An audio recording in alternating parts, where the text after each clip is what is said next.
One TV Patrol. April law hugot nga ipatuman sa Asenso Administration sa Uzamis. Gikasubo kayo sa Asenso Uzamis Administration nga dunay natukod nga mga struktura sa mga ancestral domain barangay sa Uzamis nga wala miagi og legal nga proseso sumala sa IPRA nga wala miagi og legal nga proseso sumala sa IPRA o Indigenous Peoples Rights Act o Republic Act 8371. Nagkanayon si Indigenous People Committee Vice Chair Dinky Suizo nga sa administrasyon sa Asenso Uzamis ipasalig niini nga wala nay katungod sa mga lumad nga mayatakan.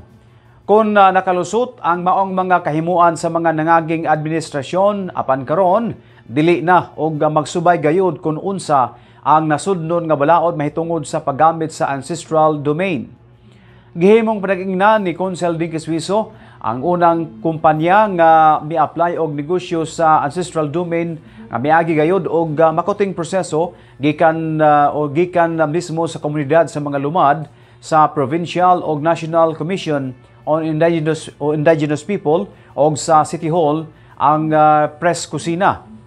Tipik og bahin lang ang sektor sa mga lumad sa mga nakadiyang sektor sa Uzamis nga wala gayoy mayatakan nga mga katungod o wala gayoy bisan unsa nga mabiyaan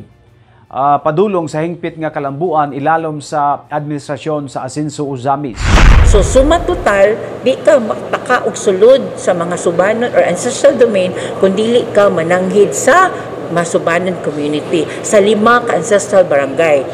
Bisag mayor, bisag napatay project din na, bisag congressman, bisag pag-governor, dili pwede makahimo din og mga improvement, mga zipline, mga tower, sky in the palace, mga widening sa road, nindot nga dalan kung dili mananghid sa mga subanon community through FPIC or the Free Prior Informed Consent. Muna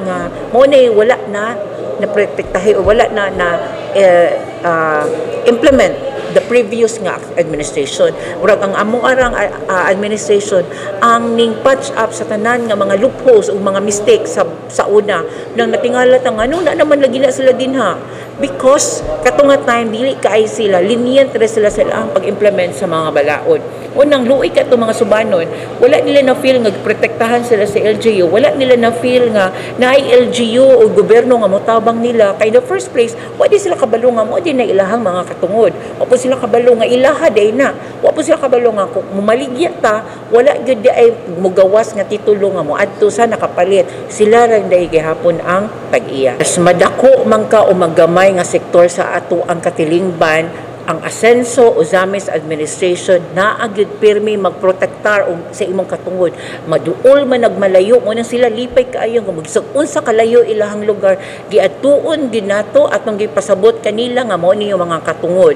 Mao ni inyong pwede nga mag-gain out of it na ay mga livelihood natay mga kausaban nga among giprotektahan ug among gi make sure nga inyong matagamtaman. Kay ana namo kapalangga ang atong tanang sektor mo nang giingon namo nga kumo Asenso ning Uzamis walay mabiyaan dapat dungan tanan kung naa magibiyaan balikan gyud nato kay dili pwede nga mabiyaan sila kung way mo asenso kung